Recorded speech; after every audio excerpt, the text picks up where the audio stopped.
እንደምን አረፈዳችሁ። እንኳን ደህና መጣችሁ። ካልኩ ክቡራትና ክቡራን የማህበሩ የጠቅላላ ጉባኤ አባላት፣ ከአራዳ ክፍለ ከተማ የተወከላችሁ የአራዳ ክፍለ ከተማ ህብረት ስራ ጽሕፈት ቤት የመንግስት አካላት፣ የማህበሩ የስራ አመራር ኮሚቴዎች፣ የማህበሩ ሰራተኞች በሙሉ እንዲሁም ጥሪ የተደረገላችሁ ክቡራን እንግዶች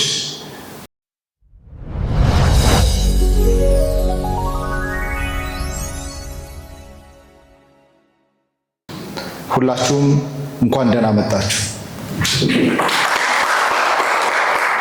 በመጀመሪያ ዛሬ ለዚህ ታሪካዊ አምስተኛ መደበኛ ጠቅላላ ጉባኤ ቀን እንኳን በሰላም አደረሳችሁ እያልኩ ብራይት እንደ ስሙ ብራይት እየሆነ እያደገ ያለ ተቋማችን ነው። ዛሬ እዚህ የተሰበሰብነው የአንድ ማህበር ጠቅላላ ጉባኤ ለማክበር ብቻ ሳይሆን በጋራ መቆም የሁላችንም ህይወትና የኢኮኖሚ ተጠቃሚነትን የሚቀይር አዲስ የብራይት መንገድ መጀመራችንን ለማብሰርም ጭምር ነው። ክቡራትና ክቡራን፣ ብራይት የተመሰረተው በአሁኑ ወቅት በግል ከመጓዝ ይልቅ በጋራ መጓዝ፣ ብቻን ከመልፋት ይልቅ እጅ ለእጅ ተያይዞ መስራት ለስኬት ብቸኛው መንገድ መሆኑን በመረዳት ነው። በዚህም የእያንዳንዱ አባል የኢኮኖሚ አቅም ለማሳደግ ለነገው ብሩህ ተስፋ ዛሬ ላይ መሰረት መጣል የሚችል የፋይናንስ ስርዓት ለመዘርጋት ትልልቅ ስራዎችን እየተገበረ እየሰራ ያለ የህብረት ስራ ማህበር ነው። ክቡራትና ክቡራን፣ የብራይት ራዕይ ግልጽ ነው።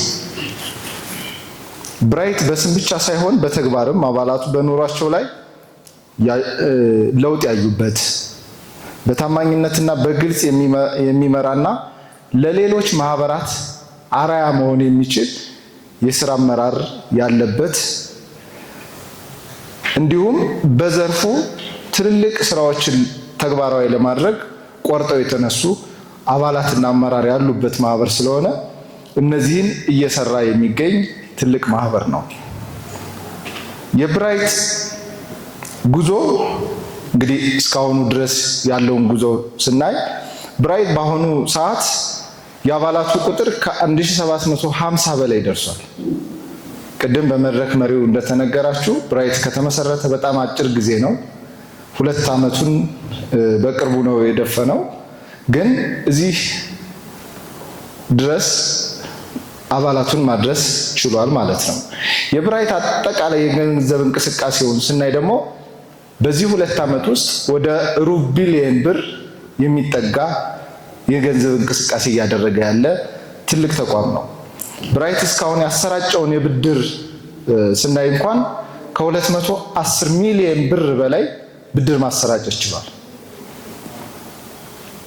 ብራይት የስራ ዕድል በመፍጠርም ዙሪያ ከፍተኛ አስተዋጽኦ እያደረገ ያለ ማህበር ነው። እስካሁኗ ሰዓት ድረስ ወደ 20 የሚጠጉ ቋሚ ሰራተኞችን ቀጥሮ እያስተዳደረ የሚገኝ ተቋም ነው። ብራይት አጠቃላይ እንቅስቃሴው በተለይ ደግሞ ከባንክ ሴክተሩ የመጣችሁ እንደምታውቁት ይህን ያክል ብድር በዚህን ያክል ጊዜ ከተሰራጨ የብድር አመላለሱስ ምን ይመስላል የሚለውን ለማየት ጤናማ የሚባል የአባላት የብድር አመላለስ ስርዓት ያለው ተቋም ነው። ክቡራትና ክቡራን፣ ብራይት ለብሩህ ነገ ሲል ብቻችን ጠብታ ነን፣ በጋራ ግን ውቅያኖስን እንሆናለን ማለቱ ነው። ብራይት የህብረት ስራ ማህበር የሁላችንም ነው። ጥንካሬው የሚመነጨውም ከአባላቱ ከናንተ ከጠቅላላ ጉባኤ ተወካይ ንቁ ተሳትፎ ከታማኝነትና ከመተጋገዝ ነው። ዛሬም የምንዘራው ይቺ ትንሿ ዘር ነገ ከነገ ወዲያ ዛፍ አክሎ ለብዙዎች በ10 ሺዎች በ100 ሺዎች ለሚጠጉ የቀጣይ አባላት ጥላ መሆን የሚችል ተቋም ለመመስረት እና ለመስራት እየጣርን ያለን።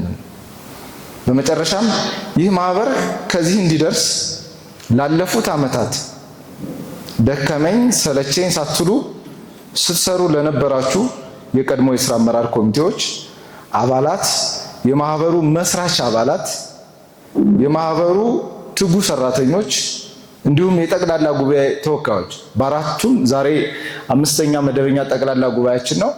በአራቱም መደበኛ ጠቅላላ ጉባኤዎቻችን ስንጠራችሁ በተለያየ ቦታ እየመጣችሁ ገንቢ ሐሳባችሁን ለምትሰጡን ለለገሳችሁን የጉባኤ ተወካይ አባላት ከልብ የመነጨ ምስጋናዬን ላቀርብላችሁ እወዳለሁ።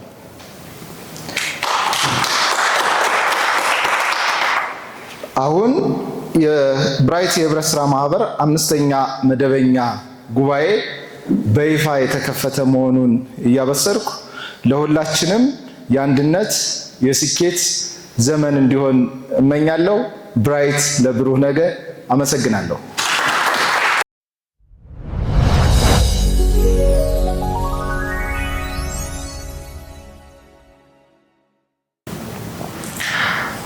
የብድር አይነትና የተሻሻለ የወለድ መጠን በተመለከተ አንቀጽ 3 ንዑስ አንቀጽ 311 እና 312 የደሞዝና ማህበራዊ ጉዳይ ብድር ወለድን በተመለከተ 15.5 በመቶ የነበረው አሁን ተሻሽሎ እስከ 250 ብር ድረስ 14.5 በመቶ፣ ከ250,001 እስከ 500,000 ድረስ 15 በመቶ ይሆናል የሚል ተሻሽሏል ማለት ነው። ይሄ በተለይ የመንግስት ሰራተኛውን የሚመለከት የብድር ስርዓት ስለሆነ አንዳንዶቹ ሊበደሩ አባል ሆነው ከቆጠቡ በኋላ ለመመለስ ካለው የኑሮ ውድነትም ጋር ታሳቢ ተደርጎ እየተቸገሩ እያየን ስለሆነ እሱን ታሳቢ አድርገን የወለድ መጠኑን ዝቅ ያደረግንበት ሁኔታ እንዳለ ታሳቢ እንዲደረግ ነው። አንቀጽ 3 ንዑስ አንቀጽ 313 የመንግስት ሰራተኛ ያለምንም ዋስትና ከሚሰሩበት መስሪያ ቤት ደብዳቤ በማጻፍ የአንድ ወር ደመወዛቸውን መበደር ይችላሉ የሚል አዲስ አንቀጽ ጨምረናል። እንደየሁኔታው ይሄን ኦልሬዲ ጀምረን አይተነው ወደ 2 ወር 3 ወር የምናሳድግበት ሁኔታ ይኖራል። ወይም ደግሞ የደብዳቤው ይዘት የሚጻፍበትን ሁኔታ ደግሞ እያየን አስገዳጅ ወይም ደግሞ ዋስትናም አዘል ይዘት እንዲኖረው እያደረግን ደግሞ የምንሄድበት ሊሆን ይችላል። አሁን ባለው ሁኔታ ግን የአንድ ወር ደመወዝን ደብዳቤ የደመወዝ መጠኑን አጽፎ ብድር መጠቀም ይችላል የሚል አካተናል። ለቤት መግዣ፣ ለቤት እድሳት፣ ለመኪና መግዣ፣ ለንግድ ስራ ማስፋፊያና ማስጀመሪያ እና ሌሎች የብድር አገልግሎቶች የብድር ወለድ ከዚህ በፊት 15.5 በመቶ የነበረው አሁን ተሻሽሎ ከ1 ሚሊዮን እስከ 2 ሚሊዮን ድረስ 15 በመቶ ይሆናል። ከ2 ሚሊዮን 1 እስከ 10 ሚሊዮን ድረስ 15.5 በመቶ ይሆናል የሚል ተሻሽሏል ማለት ነው። የብድር ተጠቃሚ አባላትን ማሟላት ያለባቸው ጉዳዮች አሉ። አንቀጽ 8 ንዑስ አንቀጽ 2 ላይ የደሞዝ ዋስትና በተመለከተ በተጨማሪ ንዑስ አንቀጽ 823 የደሞዝ ዋስ አድርጎ የሚበደር ተበዳሪ አንድ ዋስትና በቂ ካልሆነ ከዚህ በፊት አንድ ዋስ ስለሚል ስለነበር ከአንድ በላይ ዋስ ማድረግ እንደሚችል ተሰልቶለት ለዛ ለሚጠይቀው ብድር የሚመጥን የደሞዝ መጠን እስካልበቃው ድረስ 1፣ 2 ወይም 3 ዋስ ማቅረብና መበደር የሚችል መሆኑን መካተት ስለነበረበት እሱን አካተናል ማለት ነው። የማበደሪያ የወለድ መጠን በተመለከተ አንቀጽ 6 ንዑስ አንቀጽ 1 ለሁሉም የብድር አይነቶች የብድር መጠን 15 በመቶ እስከ 15.5 ነው የነበረው። 15 በመቶ የነበረው ለሴቶችና ለአካል ጉዳተኞች 15 በመቶ ስለነበረ ይል የነበረው አሁን ተሻሽሎ ከ14.5 እስከ 15.5 በሚል ይስተካከላል ማለት ተስተካክሏል ማለት ነው። የብድር ጣሪያን በተመለከተ አንቀጽ 337 ላይ የቤት መግዣ እና እድሳት የተቀመጠው 5 ሚሊዮን እስከ 5 ሚሊዮን ብድር ነው የነበረው። አሁን እስከ 10 ሚሊዮን በሚል የብድር ጣራው ተሻሽሏል ማለት ነው። የብድር የመመለሻ ጊዜው እስከ 10 ዓመት እንዲሆንና እዛ ላሉ ኮሚቴዎች በቮለንተሪዝም ቅድም ሲባል እንደነበረው ለፈቀና ለሚሉ ኮሚቴዎችና ስታፎች ታሳቢ በማድረግ እስከ 15 ዓመት የሚሆንበት በሚል የተሻሻለ መሆኑን ለማሳየት ነው። አንቀጽ 3 4 7 ላይ የተቀመጠው 3.5 የነበረው የመኪና ብድር ጣራ እስከ 5 ሚሊዮን ብር ይሆናል በሚል ተሻሽሏል። የብድር የመመለሻ ጊዜውም 5 ዓመት የነበረው አሁን 7 ዓመት ይሆናል በሚል ተሻሽሏል ማለት ነው። አንቀጽ 3 4 7 ላይ የብድር የመመለሻ ጊዜው 3 ዓመት የነበረውን የኤሌክትሪክ መኪና ከዚህ በፊት እንደምታውቁት የኤሌክትሪክ መኪና የባትሪ ዋስትና እና አስተማማኝነት በጣም ሪስክ ውስጥ ስለነበረ እና እኛም እንዳበዳሪም ገና ያልተለማመርን አዲስ ልምምድ ስለነበር አሁን ያለው ሁኔታ